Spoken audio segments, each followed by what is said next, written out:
Hello friends, it is indeed my pleasure to welcome all of you today to our discussion on the British political system. In this lecture, we shall discuss about the political institutions that shaped the governmental structure and also the development of the political system of Britain to a large extent. I shall begin our discussion with a famous remark made by the British constitutional expert K.C. Weir, who rightly said that the British have made an immense contribution to the science of government. In fact, in this context, it can be said also that the British have helped in the development and influence to a large extent in the development of a parliamentary form of government in other countries, as well as contributed to the growth of democratic political traditions in various parts of the world. The British Constitution thus, in fact, is for this reason rightly known as the mother of all constitutions. The rule of law is another major contribution made by the British, and in this context it needs to be mentioned that the British were not only the first to discover as how to manage large states, but also have been the first to develop a political mentality in the people for the successful working of democratic institutions. Against this background, the basic thrust and focus of this lecture and discussion is to seek an understanding of the characteristics and significance of the political institutions and the governmental structure of Britain and evaluate the role played by them in shaping and developing the British political system to a great extent. At the very outset, it needs to be mentioned that the British constitutional system has undergone a vast transformation since its inception, and the political institutions too have not remained static or stagnant. The institutions have been growing and adapting themselves well to the changing political conditions and scenario of the country. A discourse on the British constitutional system in fact reveals that the process of constitutional change in Britain has been gradual, incremental, continuous but peaceful at the same time. The British Constitution is unique since it is one of the constitutions in the world which has been largely unwritten and which reflects at times many incongruities and anomalies. However, the British people were conservative but at the same time very realistic, who successfully developed a very pragmatic approach to the course of world politics in their interpretation. In this context, I would like to mention that the famous political scientists Thomas Paine and de Tocqueville in fact remark that the British do not have a constitution of their own, though Burke refutes the claim. De Tocqueville in fact said that the constitution may go on changing, or rather it does not exist. In this context, it may be said that to consider that the British constitution is totally unwritten is absolutely a misconceived notion. The fact remains that most of the principles have not been reduced to writing in a single document. The Constitution, in fact, has been growing over centuries and has a continuous process of evolution, and not has been the handiwork of any single constituent assembly, but has been the consequence of the conventions which play a very vital role in the British political system. Much of it has not been formally adopted at all. If constitution means institutions and not the paper which describes them, then it can be said that the British Constitution has actually evolved but not has been enacted. England, in fact, in this context and in this perspective can be said to have a constitution which is largely unwritten since it has not been documented in the form of a single codified document. In this context, an account of the sources and why we say that it is not totally an unwritten constitution is because of the fact that there are several sources of the British Constitution, among which charters, judicial decisions, statutes and common law, petitions form the most important. Particular reference of this must be made of the Magna Carta of 1215, the Petition of Rights of 1628, the Reform Act of 1832 and the Parliamentary Act of 1911, which are particularly important for the development of the British Constitution and in the shaping of their political principles. In this context, an account of the basic features of the Constitution and the political principles have been attempted below for a comprehensive understanding of the British Constitution. Firstly, the Constitution, as we have discussed, is partly written and partly unwritten. This is simply because of the fact that it has not been documented in the form of a paper document or codified as a single law, but the various sources of the British Constitution are found which remained scattered but which have contributed to the development of the Constitution in a significant way. Another characteristic of the Constitution is that it has a long history of evolution and has grown over the years on the basis of usages, precedents, charters and traditions. Thus, the Constitution can be rightly called as a child of wisdom and chance. There is a difference between theory and practice when we refer to the British Constitution. Theoretically, the government is vested in the Crown. All officers of the government, in fact, are subordinate to the Crown, who are summoned and dismissed by royal discretion. A distinction between the Crown and the King in this context is very important because over the years there has been transfer of power from the King or the monarch as a person to the Crown as an institution, while the King has remained the formal head. The difference actually remains between monarchy as an institution and the monarch as a person. The king, in fact, is the source of all authority and is rightly known as the fountain of justice. In this context, we find that going by the fact that we say that there is a difference between theory and practice in the British Constitution, a famous remark made by Ogg is that the government in UK is ultimately, theoretically, an absolute monarchy. In form, it is a limited constitutional monarchy, but in actual character, it is actually a democratic republic. Practice seems to have overturned theory. The fourth characteristic of the British constitutional system is parliamentary sovereignty, which is a very, very vital feature of the British Constitution. The Parliament is both the lawmaking and the constituent authority, unlike the other constitutions like USA and India. The British Parliament, in fact, is the oldest, the largest, the most important and the most interesting of modern legislatures.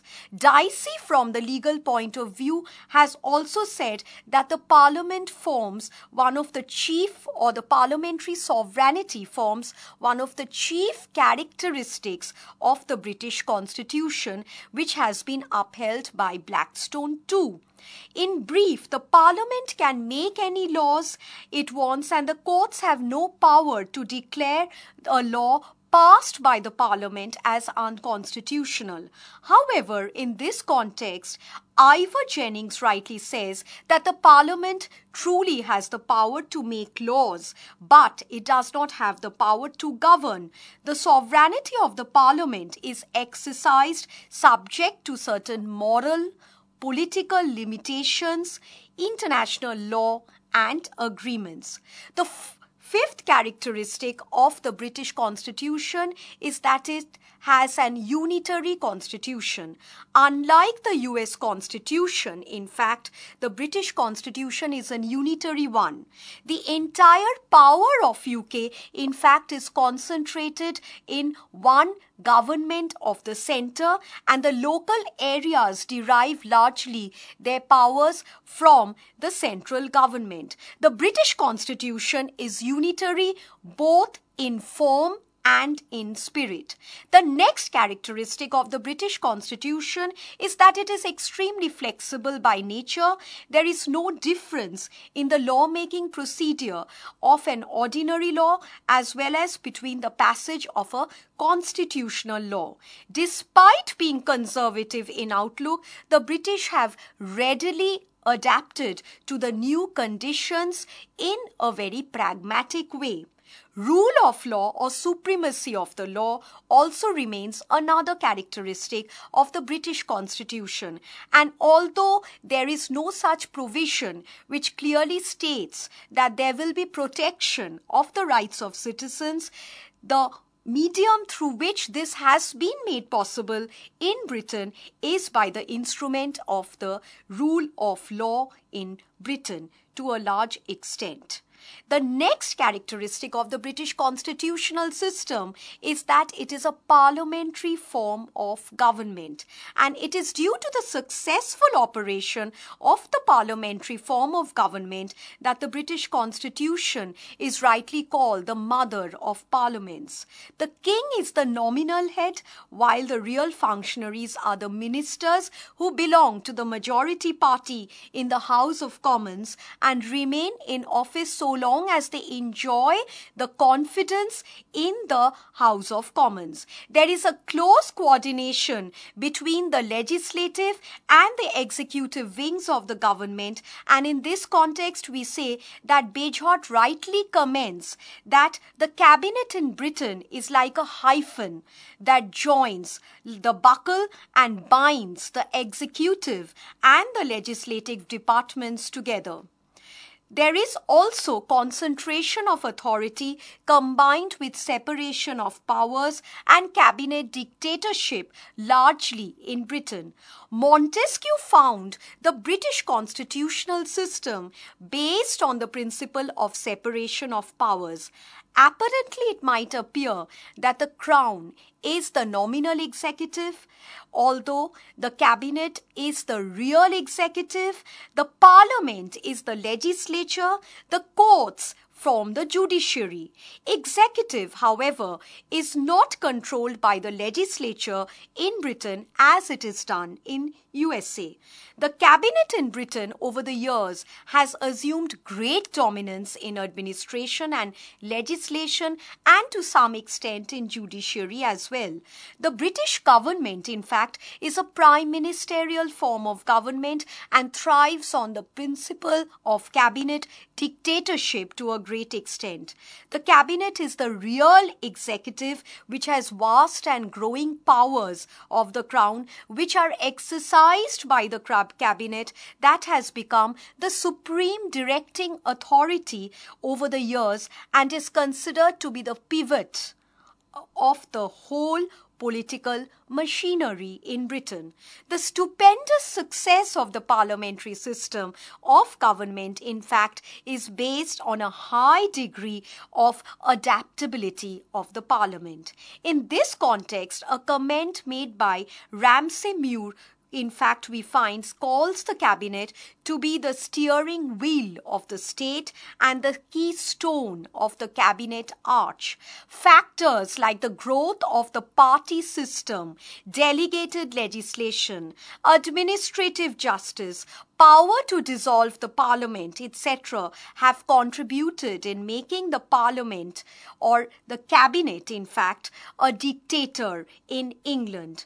Most of the powers of the parliament have now been usurped by the cabinet and taken over with a majority at its back, which has brought the parliament totally under its control. The cabinet is no doubt the master of the House of Commons, but Lasky rightly says that there are certain limits to its mastery which should always be taken into account. The British Constitution reflects a wonderful blend of aristocracy, monarchy and democracy together. While the British King represents the monarchy, which rests on the hereditary principle, the House of Lords represents the aristocracy, which represents the nobles and the lords, while the House of Commons representing democracy, which is represented by the people of the land. Despite the fact that the King or the House of Lords do not actually play a vital role at this juncture in the development of the political principles, still the British, being a conservative people, have not abolished the historical institutions of monarchy and also have maintained the House of Lords with great honor and prestige. The next characteristic, which is very important from the point of view of the British Constitution, is that it has a bicameral legislature, although it is said that it was accepted more as a child of accident. British Parliament is bicameral in nature. We have the lower house, which is rightly called the House of Commons, and which has around a membership of 651 members and is the most representative chamber. And on the other hand, we have the House of Lords, which is a hereditary chamber with practically 746 members.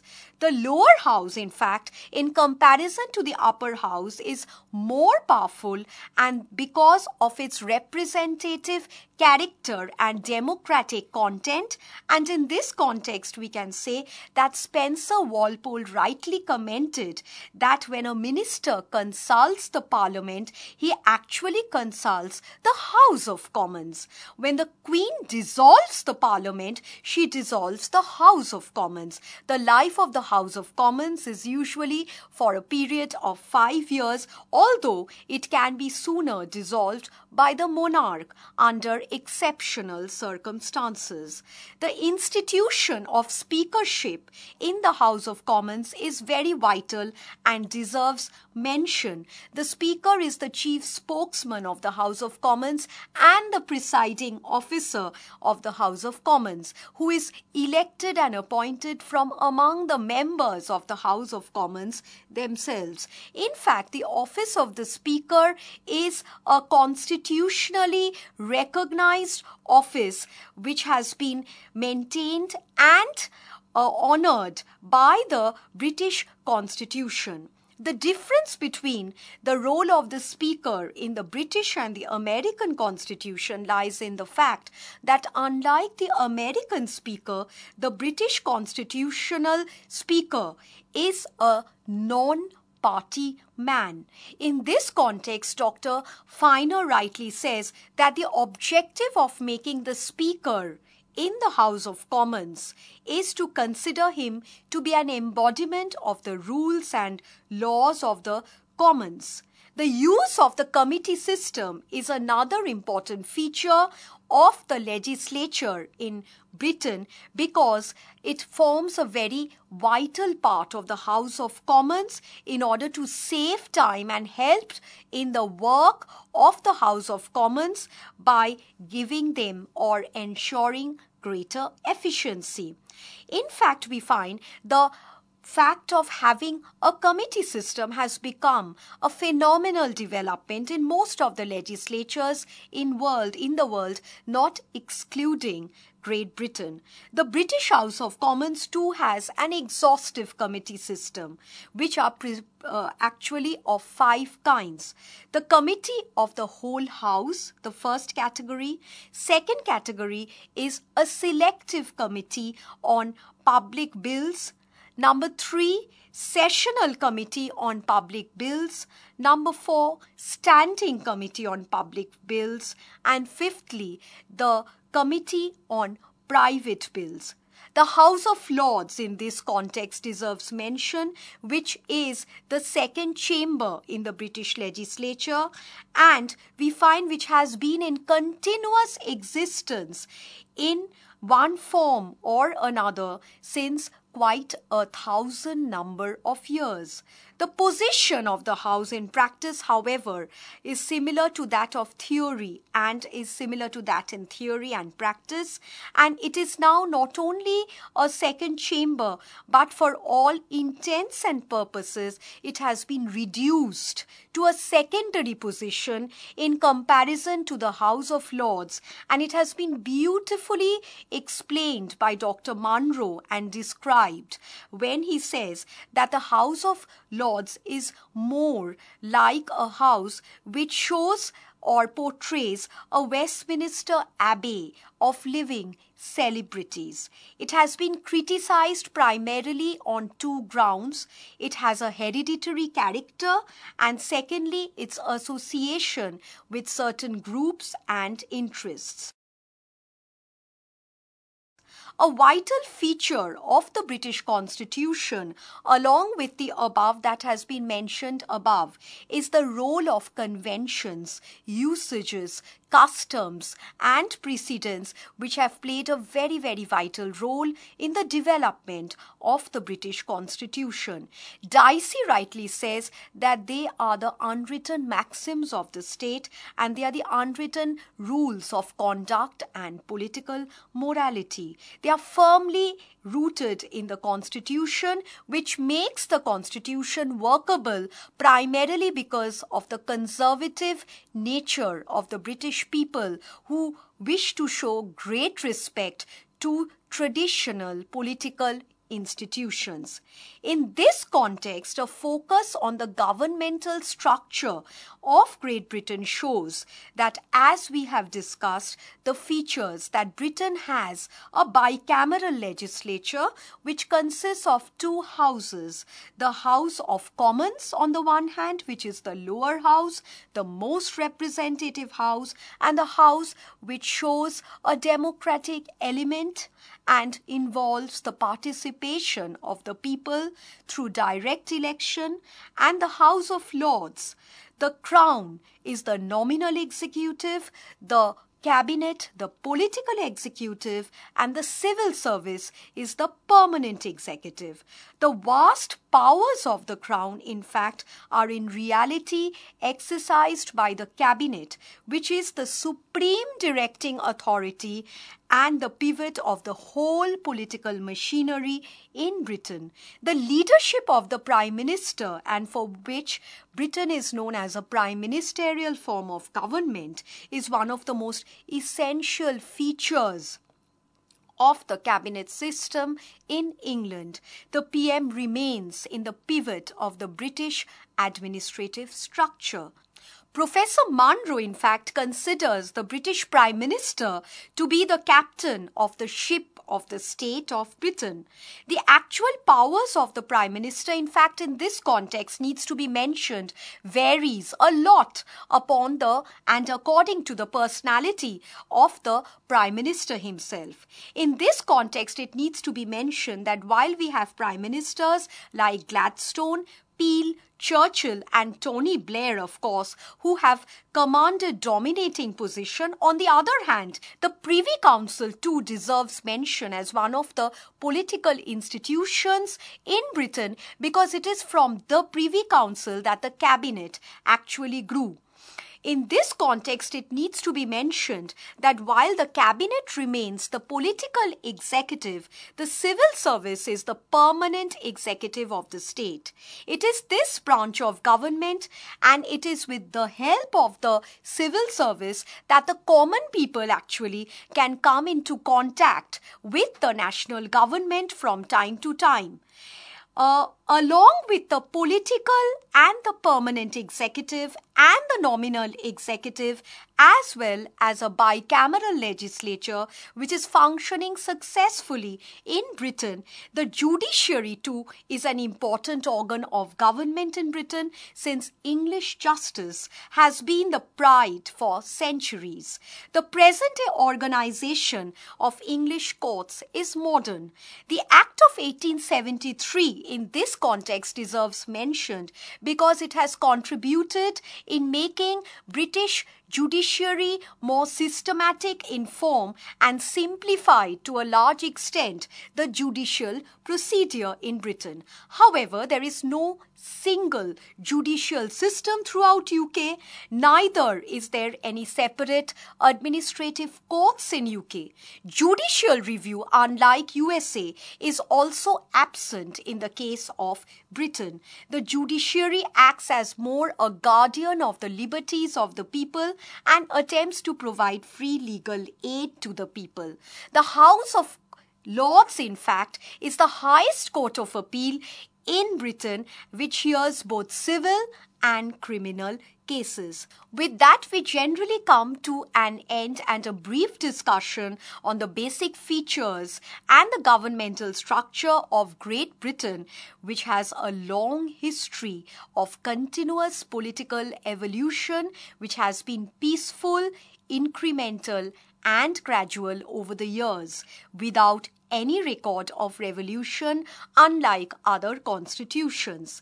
In fact, the British governmental structure is an organized one whose principles have been functioning successfully and have contributed in the development of a democratic political culture which has influenced other countries and also contributed in the greatest way to the growth of parliamentary institutions which have been adopted in other countries to a large extent. It has influenced, in fact, the governmental structure and the patterns of administration in other countries, and definitely points a reference point for further development and further shift and further refinement of the governmental institutions in various parts of the world. Thank you.